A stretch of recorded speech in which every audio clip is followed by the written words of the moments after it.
Halo teman-teman, pada kesempatan kali ini saya akan menjelaskan mengenai tata kelola inventarisasi aset desa.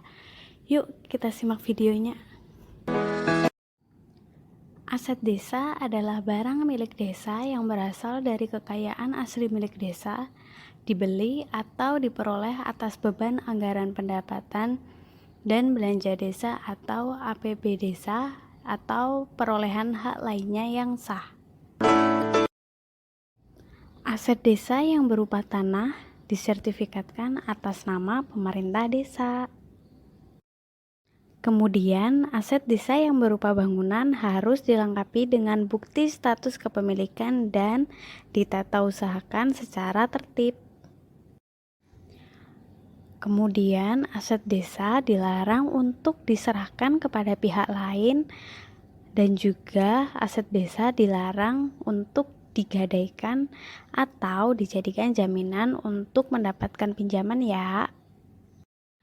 Perencanaan aset desa dituangkan dalam rencana pembangunan jangka menengah atau disebut juga RPJM desa untuk kebutuhan selama 6 tahun.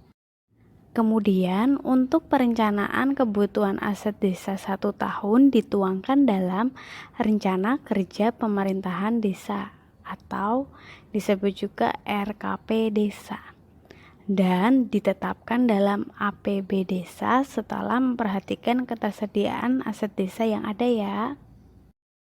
Dalam pengadaan aset desa dilaksanakan berdasarkan prinsip-prinsip yaitu efektif, efisien, transparan dan terbuka, bersaing, adil atau tidak diskriminatif, dan akuntabel. Penggunaan aset desa ditetapkan dalam rangka mendukung penyelenggaraan pemerintah desa. Status penggunaan aset desa ditetapkan setiap tahunnya dengan keputusan kepala desa. Bentuk pemanfaatan aset desa yaitu meliputi sewa, pinjam pakai, kerjasama pemanfaatan, dan yang terakhir bangun guna serah atau bangun serah guna. Pemanfaatan aset desa ditetapkan dalam peraturan desa. Pemanfaatan aset juga ditetapkan dalam peraturan desa ya. Pengamanan aset desa wajib dilakukan oleh kepala desa dan perangkat desa. Pengamanan aset desa meliputi yang pertama, administrasi antara lain pembukuan, inventarisasi, pelaporan, dan penyimpanan dokumen kepemilikan. Kemudian pengamanan fisik untuk mencegah terjadinya penurunan fungsi barang, penurunan jumlah barang, dan hilangnya barang. Kemudian untuk pengamanan fisik tanah dan bangunan bisa dilakukan dengan cara pemagaran dan juga pemasangan tanda batas.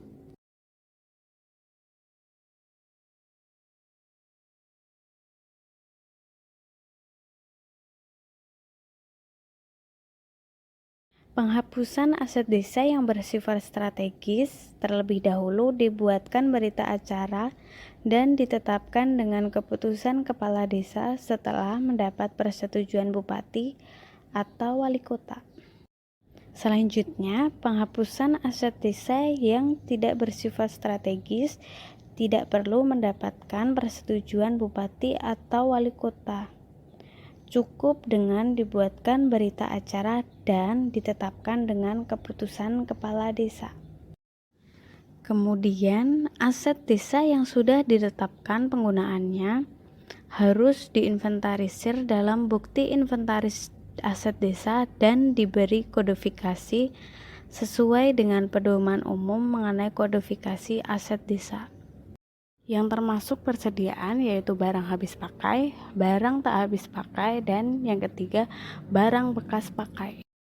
Yang termasuk dalam aset tanah yaitu tanah kas desa, tanah perkampungan, tanah pertanian, tanah perkebunan, tanah hutan, tanah kebun campuran, tanah kolam ikan, tanah danau, tanah untuk bangunan gedung, dan lain sebagainya. Kemudian yang termasuk dalam peralatan dan mesin yaitu alat besar, seperti alat besar darat, alat besar apung, dan lain sebagainya. Kemudian alat angkutan darat bermotor, alat angkutan darat tak bermotor, alat angkutan apung bermotor, dan lain sebagainya. Kemudian alat-alat bengkel dan alat ukur, alat bengkel bermesin, alat bengkel tak bermesin, alat ukur, dan lain sebagainya.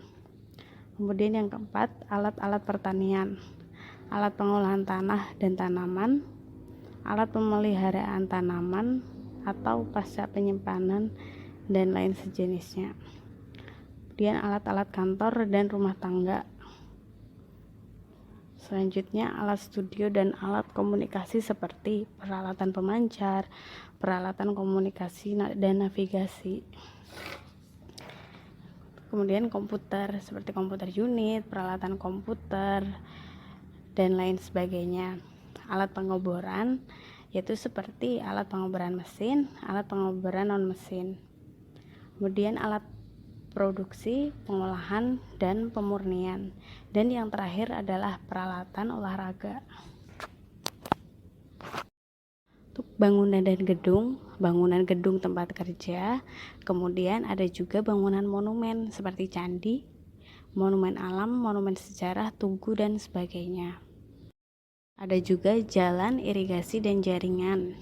Ada jalan dan jembatan, bangunan air atau irigasi seperti bangunan pengairan pasang surut, bangunan pengembangan rawa dan polder, bangunan pengaman sungai atau pantai, dan lain sejenisnya.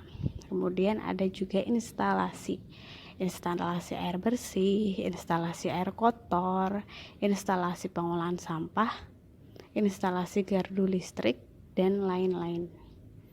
Dan yang terakhir jaringan. Ada jaringan air minum, jaringan listrik, jaringan telepon, jaringan gas, dan seterusnya. Kemudian untuk aset tetap lainnya yaitu seperti bahan perpustakaan, barang bercorak kesenian, hewan, ikan, tanaman, dan aset tetap dalam renovasi. Kemudian ada juga konstruksi dalam pengerjaan, dan yang terakhir aset tak berwujud seperti hak cipta dan hak paten. Kodifikasi aset desa terdiri dari yang pertama yaitu kode barang, terdiri dari 10 angka yang terbagi dalam 5 level dengan susunan. 1 angka level pertama yaitu menunjukkan kode golongan barang, 2 angka level kedua menunjukkan kode bidang barang, 2 angka level ketiga menunjukkan kode kelompok barang, kemudian 2 angka level keempat menunjukkan kode sub kelompok barang. Kemudian ada juga kode lokasi barang yang menggambarkan atau menjelaskan status kepemilikan barang.